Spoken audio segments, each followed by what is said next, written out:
morning, everyone. It is currently August 1st. It is 7:40 here in Charlotte for my flight physical. Super early. I don't know what I'm going to be doing. The email I received regarding this physical was not very specific, but I'm sorry, guys. There's like planes flying through. But anyways, I would assume that it's not that bad. My recruiter said it's nothing like MEPS. She was like, it's not as intimidating as MEPS.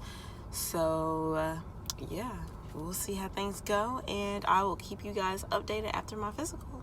Bye. Eventually. Hi guys, welcome back to my channel. So the clip that you saw prior to this, I took on August 1st, which was when I had my flight physical. Originally I had shot this right after I did my flight physical because I was in a hotel with some friends because we were in Charlotte and we were just going to hang out while we were already there. But I didn't like the way it turned out. And then I shot this again last night when I got off work. But I feel like I was rushing the video and I just did not want to give you guys that. So this is my third time. Almost said second. This is my third time shooting this video for you guys. So I hope you all enjoy. So I'm just going to give a rundown about what all went down at my flight physical. I have my little notes here because if not, I will forget. And I want to give you guys everything I had to do. So prior to my flight physical on August 1st, I went and got my chest x-ray done. And I did that maybe like July, maybe 20th, somewhere around then. So I did my chest x-ray, and what they were looking for is just to see my heart and my lungs. That's pretty much it. They just want to make sure there's no like tumors or anything like that on it. I guess everything came out good because when I went to my flight physical, it was already signed off and checked off. So I guess everything looked great for that. So it's August 1st and I pull up to the base. I don't know if I said this in the last clip. I couldn't remember. But I did not because it haven't happened yet. I pulled up and they just act like they did not know what I was talking about. I was like, hey, Sergeant Abram sent me to get a flight physical today. She said you guys already have my name at the front desk. So they went and checked and they just act like I was speaking a foreign language. And so I gave my ID and they asked me to pull over to the side behind this other Jeep. And so I did. We sat there for about 10 minutes and I'm getting nervous because I was supposed to be there for my flight physical at 8:30. I pulled up to the base at 8 o'clock thinking, it wouldn't be bad because it's a small, just a National Guard base. I'm nervous because it is now 8:25 and they come and they're like, okay, we have to check through your car now. Check my car? Okay, whatever. So I get out. I have to undo the trunk, the back seat, the side doors, the hood. And literally, sorry guys, they just asked if I had any weapons or drugs. And I was like, no. And they literally just walked around, looked in the car because I had so much junk in there already. Like a suitcase and a book bag and some pool noodles because I had pool day. But anyways, they just looked, and they mainly looked under my hood more than anything. I don't know why. I wonder if they find something because I'm no mechanic, and if they did find something, your girl kind of needs to know. But anyways, so I got back in the car, and there was a Jeep in front of me, then it was me, and there was a truck behind me. And kind of found out we're all going to the same place. So, I didn't know, when I first got there, I didn't know where to go. So I just kind of followed them, hoping that we all had to go to the same place, which we did. So that turned out great. I went there and I went to the recruiting office, and my recruiter texted me and was like, hey, just send a car. I'm going to come out and you can just follow me to where you have to go. So we did that.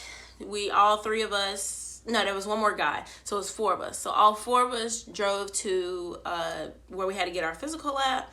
And it's my first time meeting my recruiter. She is everything I imagined and more. She is a wonderful lady, I feel like. But I met her for just a brief second. She dropped us off. We didn't necessarily sign in. We just kind of had to stand against this wall. And let me tell you, it was frantic. I'm not sure if it was frantic because they canceled July's flight physical, so everyone had to go in August, or if it's usually that frantic. I don't know. But it was very frantic. I didn't know where to go. But everyone was super, super nice. Everyone I talked to was super nice. And I think some people were there for their drill weekend, which I will get to that in a second. But I met with a lady and one of the sergeants there, and she gave me a folder, and it had like a checklist of everything I had to do today. And so I had to go sit in the classroom, and she was like, just sit here and wait for everybody to come get you. Everyone knows that you're an initial flight physical, which means you have to do everything. Everyone already knows that because clearly I'm in civilian clothes. And so, yeah. So the first thing I did was I had to do my blood work. So prior to getting the blood work, it's not like MEPS. You know, for MEPS, you had breakfast the morning before. For this blood work, I had to fast. So I couldn't eat anything past midnight on the last day of July, which would kind of be August 1st, because, you know, midnight. So I couldn't eat anything past midnight on August 1st, which means I couldn't have breakfast, and I had already been up for a while that day. So I was already kind of hungry, getting a headache, but, you know, had do what I had to do. And I know one girl said that, one of the girls that was with me, she said she didn't fast because she didn't know. And long story short, later on, I stopped seeing her throughout the day. So I don't know if they like sent her home and just told her to come back. I don't know, but long story short, I just didn't see her throughout the day. But everyone else, the other two guys and I, we both fast. So unlike MEPS, they also drew 7 tubes of blood. Where is all this blood going? I don't know. But it was a lot of blood. And after not eating for at least 9 hours, which, I mean, people eat 9 hours without 9 hours, you know, because they want to. But the fact that I was getting blood drawn, like, that just made me feel even more lightheaded. And what makes it even worse is the first time they took 6 tubes, and so, you know, they let me go. And then I was happy to walk across again. They were like, hey, we need to get one more tube from you. And I'm like, oh my God. So they had to stick me in my other arm to get one more tube of blood. So I was walking around with 2 Band-Aids on. I looked like I was having a long, long day. But, so I had to get 7 tubes of blood drawn, which was not fun. Right afterwards, I went to optometry, which is like just the eye doctor. And I'm not sure how your MEPS is set up or any other MEPS is set up, but this was different from when I went to MEPS. Like when I went to MEPS, they had like a piece of paper, and it might be green, and then a number might be on it, and the number's red, and you had to say the number. This one was on a computer screen, and like you have to click the letter you see, but you have to cover one eye, and it got fainter and fainter throughout the thing. And you're supposed to, like I said, I think they were really strict on the honor system, because no one was standing over me making sure I covered my right eye or cover my left eye when I was supposed to. I mean, it's just kind of like the honor system. But it was easy. I mean, if you're not colorblind, I guess, like, you'll do fine, trust me. Then after that, I did the usual, you know, put your head in the little thingy, you know, like you did at MEPS, and you have to read the lines, read the biggest line you can read. I first had to do it without my glasses, and then I had to do it with my glasses. Without my glasses, I had a 30/40. But with my glasses, your girl had a 20/20, so that's fine. I did perfect depth perception, which the key to depth perception is if you take your time, they're not rushing you. Like, even whenever I put my head in, she was like, take your time, I'm not rushing. Like, if you just take your time, you can see which one stands out a little more. Like, if you have to back up, like, just rest your eyes for a second and then lean back into it, like, do that, because you don't want to fail depth perception and then not be able to fly or whatever job you want. So just take your time. Like, they're not rushing you. So I had to do that again, and then I had to do this thing where it's like you just click your head in real quick, and it's like an arrow pointing to a line, and you have to tell which line it was pointing to. That one, not gonna lie, that one was a little tricky. I don't know if I got it right or wrong, but she said I did great, so I guess I can't be mad at it. Again, looking at my notes, sorry guys. They also dilated my eyes, so that was really different from MEPS. I was not expecting to get my eyes dilated that day, but they dilated my eyes, and then I just had to go sit and wait for my time to come up. And for that flight physical as well, the sound booths were down, so I couldn't do the hearing test. But I was not mad because I struggle with the hearing test at MEPS. And like, I don't think I struggle because I can't hear. I struggle because I thought I was hearing someone else's, but really it was mine the whole time. So I wouldn't click it, but really it was mine. But the sound booths were down, so they just transferred my MEP score to my flight physical, which I thank you very much. That means I didn't have to come back sometime throughout the week when the sound booths are up just to do that and then leave. Like, that would have been kind of annoying. Then I had to meet the dentist. Literally, the dentist just like stuck the hook in my tooth and was like, "Oh, you don't have any fillings?" And I was like, "No." He was like, "Okay, well, all right, great. Sign off on your paper." And that was that. Like, okay, that was a breeze. And they also checked my blood pressure, my heart rate, in a different room, of course. My blood pressure, my heart rate, and I had to do an EKG, which all came out good. And then, so they didn't even check my height and weight. They asked me how tall I was, how much I weighed.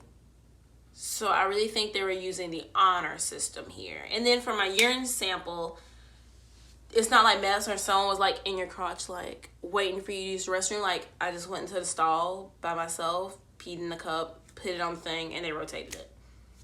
Like, so I think they really were using the honor system, which integrity first. So yeah, I mean, that was a breeze. Honestly, this whole physical was a breeze. The whole time I was there, they're like, "Didn't you just leave MEPS?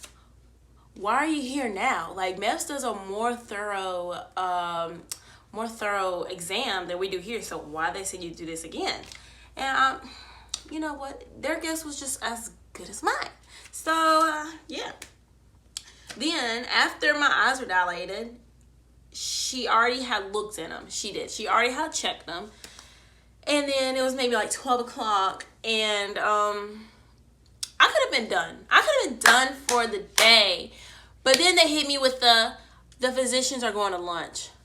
So you mean to tell me I haven't eaten all day, I'm hungry, my eyes are dilated, can't see, and I have to wait for the physician. But she was like, "No, you can leave and go to lunch."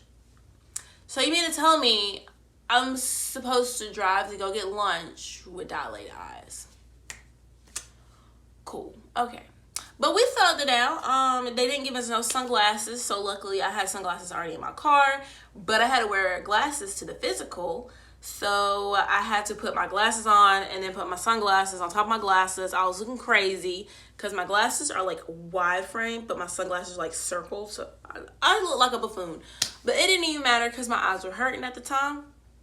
But long story short, once I got back from the physical, I met a physician. It took maybe like 10 minutes before I finally got called back, and he was just like, "Did you just leave MEPS?" I was like, "Yes, I did just leave MEPS." He was like, "What's the point of them sending you here?" And I was like, "Your guess is as good as mine." He was like, "Well, what I'm going to do here is I'm just going to transfer all the paperwork from MEPS to this and just qualify you. Because if you qualify from them, then I know you can qualify for us." And I was like, turn up. He did ask me a few questions, just like, did I get any new piercings, any new tattoos? And then he like had me lay down, just check my joints, and check my spine, and that was it. Cause the ladies and the gentlemen that were telling me about this physical, they were like, you know, it's not as thorough as MEPS, but it's gonna take a longer time. But honestly, it took no time at all.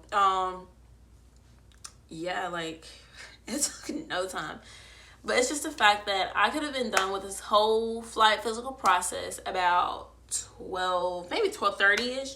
But since I had to wait for them to go to lunch, I didn't leave the flight physical until maybe like 2:30. So from 8:30 to 2:30, I was at a flight physical. But honestly, it did not take that long. Time flew by. I guess because I was able to be on my phone. I was able to, you know, talk to the people there. And I met some people that's going to be in the unit that I am, and the people I'm going to be working with, because they're also aerospace medics. So I mean, it was a really good experience. They were telling me about some of the civilian jobs they have. So overall, I mean, it is what it is. I had to do it. And now the only thing I'm waiting on to ship off is my blow work to come back. Blow work usually takes about 2 to 3 days in the civilian world, but since this is military world, I'm going to give it a week, okay? And my recruiter was like, she's going to stay on top of them. And because that's the only thing standing between me and enlistment day is blood work. Which, knock on wood, my blood work has never came back, you know, anything wrong. So, I mean, literally, I'm just waiting for that to come back good so I can enlist. So I can fill out my dependent papers, so I can fill out my security information, so I can get a date and ship out because your girl is ready to go. So hopefully I'll be enlisting by the end of the month, and you guys will definitely be updated on that. And I definitely have more videos coming soon, so stay tuned. They're not military, but I mean, I can make more military. Like, y'all just let me know what y'all want to see. I'm just starting this channel up, and yeah, I know I'm gonna do some reactions to some COVID BMT stories I've heard, and we're just gonna go from there. So make sure you like this video and subscribe to my channel for more whenever I update. But until then, see you guys later. Hi guys, I didn't mention this in my last video, which I probably should have, but I totally forgot. My job is aerospace medic, but which is a National Guard, Reserve, I don't know about reserves actually, National Guard and active duty job. But if you're doing this job and you're active duty, I think that evacuation, which is what I'll be doing, is like a fan out of 4-0 jobs. So you would do your flight physical at basic training is what I heard. Don't hold me to it, ask your recruiter. But since I'm just doing a National Guard, I had to do my flight physical prior because unlike people who are doing active duty at basic training, I just can't switch my job because for National Guard, they need certain people to do certain things at certain bases versus active duty where, you know, they can have a bunch of, you know, somebody doing something and then just send you to different bases. Because I'll be at a specific base and they need a specific job, I have to qualify for that job. So if I was to do that and I failed my flight physical and basic, I wouldn't be able to change my job. I hope that makes sense. But basically, if you're doing National Guard or reserves, probably, I don't know about them, then you have to do your flight physical prior to basic training. But if you're active duty, then you should do your flight physical at basic training. So, yeah. Bye.